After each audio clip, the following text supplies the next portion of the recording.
Bonjour, je m'appelle Xavier Ambroise. Je viens juste d'acquérir un Alegria 67. Je ne suis pas, et vous le comprenez, un primo-accédant. L'achat d'un Alegria 67, c'est le résultat d'un long processus. Pour ma part, je viens de la course large. Je suis toujours resté dans le nautisme ou à proximité. Et donc, l'Alegria 67, c'est pour nous un quatrième bateau. Derrière la course au large, c'est l'achat du premier bateau. C'est un achat que j'ai effectué lorsque j'étais plus jeune. D'un 45 pieds, je suis passé sur un 52 pieds. Et puis progressivement sur un 67 pieds. Donc effectivement, je vais l'utiliser à des fins personnelles, dans le cadre de la famille, avec les amis. Mais c'est un bateau qui va être également commercialisé. On aura souhaité l'équiper, le préparer, comme on aurait souhaité nous-mêmes louer ce bateau lorsqu'à une autre époque, nous n'avions pas de bateau à titre personnel et nous étions simplement locataires d'une semaine ou d'une quinzaine. C'est une location qui prendra son point d'appui sur Ajaccio, en Corse, pour une circumnavigation en Corse, mais également pour descendre en Sicile ou encore traverser les Madeleines. Mais c'est aussi pour l'activité hivernale, une navigation dans les Antilles françaises ou du moins dans la zone Caraïbe. Donc on en arrive au stade du choix. Il va falloir se départir en fonction des propositions de tel ou tel chantier nautique. La première résolution, c'est une solution française. On ne va pas sur un investissement de cette nature s'il n'y a pas un véritable coup de cœur. Et ce coup de cœur repose sur trois fondamentaux. Il y a l'équipement. Et cet équipement-là doit flatter tous ceux qui sont passionnés par la voile.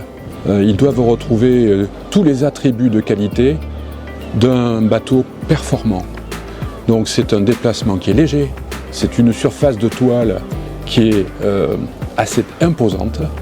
C'est un bateau qui est équipé de 3 voiles d'avant, dont un génois de 130 m², un génaqueur de 150 m².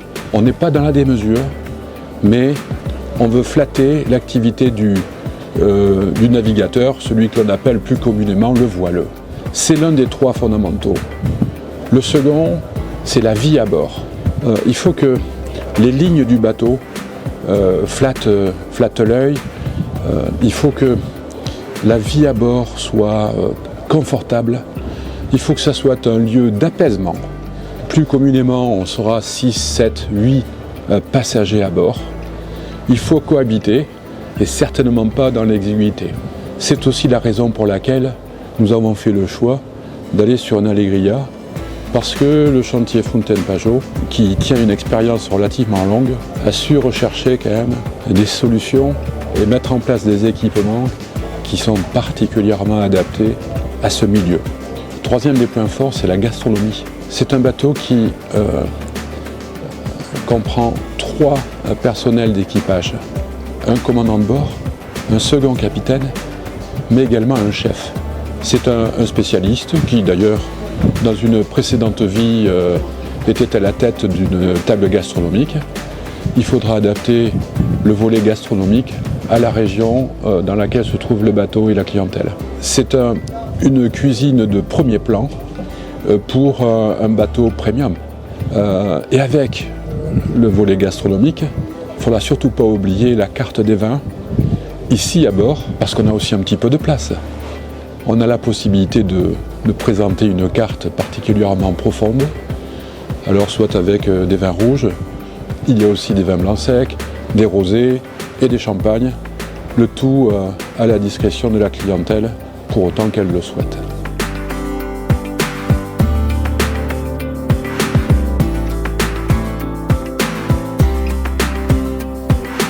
Je vous propose de découvrir avec moi les 3 points forts que je viens d'évoquer à l'instant. On est ici sur le fly. C'est le poste de commande du bateau pour l'essentiel. Il existe un autre poste de commande dans le carré et un dernier poste de commande sur la jupe bâbord pour les manœuvres. Mais pour des clients les plus investis dans la voile, ici on retrouve tout ce qui est nécessaire pour le maniement des voiles, et pour la conduite de l'embarcation. Mais le Flying Bridge n'est pas réservé uniquement à la navigation. C'est aussi un espace de vie, c'est un lieu de partage. Certes, une partie de l'équipage peut être aux commandes, mais l'autre partie peut prendre du plaisir et éventuellement prendre un peu de soleil sur les bains de soleil. C'est un espace que l'on utilisera aussi pour prendre l'apéritif, passer un petit peu de temps et éventuellement snacker la pêche du jour. Alors à bord, il en faut pour tout le monde. Donc il y a l'espèce navigation, mais aussi il y a la partie ludique, la partie repos. Effectivement, il y a aussi un jacuzzi à bord avec une eau claire, à la différence de l'eau salée, une eau qui peut être chauffée, à la différence de l'eau de la mer qui peut être plus fraîche.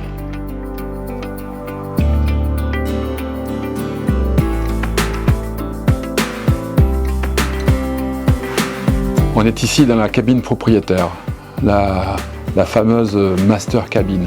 C'est un lieu qui est très attendu, particulièrement soigné, avec un lit de 180 cm. Mais c'est aussi une cabine équipée d'un cabinet de toilette avec une douche particulièrement agréable. Vous retrouverez dans cet espace toutes les commodités puisqu'il s'inscrit dans l'équivalent des 2/3 du flotteur tribord. Vous pouvez accéder à la Master Cabin via le carré, mais vous disposez aussi d'un accès privatif qui donne bien évidemment sur le pont et notamment le jacuzzi.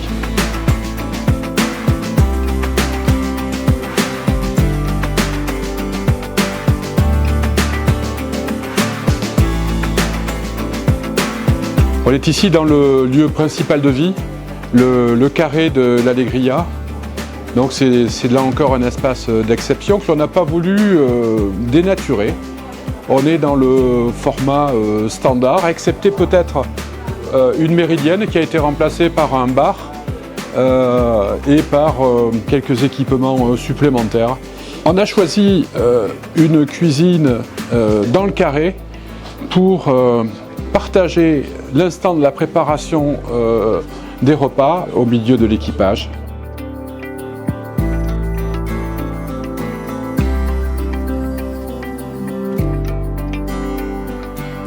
On est ici dans un deuxième espace de grande convivialité, c'est le cockpit arrière.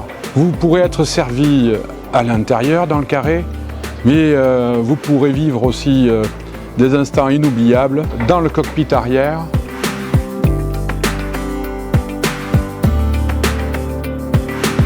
Une fois le repas terminé, place au jeu.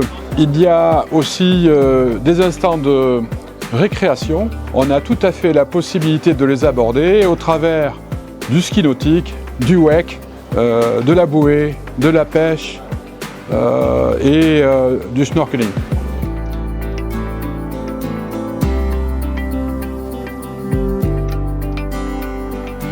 Vous comprenez maintenant pourquoi nous avons fait le choix de l'Alegria 67. Nous souhaitions un bateau qui nous ressemble, avec l'accompagnement qui nous est fait par le chantier. On a pu aller sur des aménagements, une décoration qui nous est chère. Et donc ça, le chantier Fontaine-Pajot a été particulièrement attentif à chacune de nos sollicitations pour qu'on puisse arriver à ce résultat.